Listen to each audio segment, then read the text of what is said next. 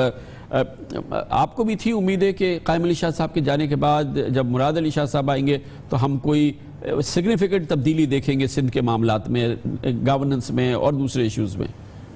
دیکھیں خان صاحب، بات یہ ہے کہ شاہ صاحب ینگ ہیں، پڑھے لکھے ہیں، اور پچھلے 8 سال سے وہ فائنینس منسٹر رہے ہیں، اور یہ بھی نہیں ہے کہ ان کو گورننس کا اور جو باقی معاملات ہیں ان کا آئیڈیا نہیں تھا، اور جو مشکلات ہم پہلے دیکھ رہے تھے شاید قائم علی شاہ صاحب فیس کر رہے تھے ان کو ادراک نہیں تھا۔ وہ تو انسائیڈر تھے، اور اس وجہ سے، اور پلس یہ کہ اب صرف 2 سال بچے ہیں تو لاجیکلی بھی ایک پولیٹیشین کے لیے بہت ضروری تھا کہ کم از کم 1.5 سال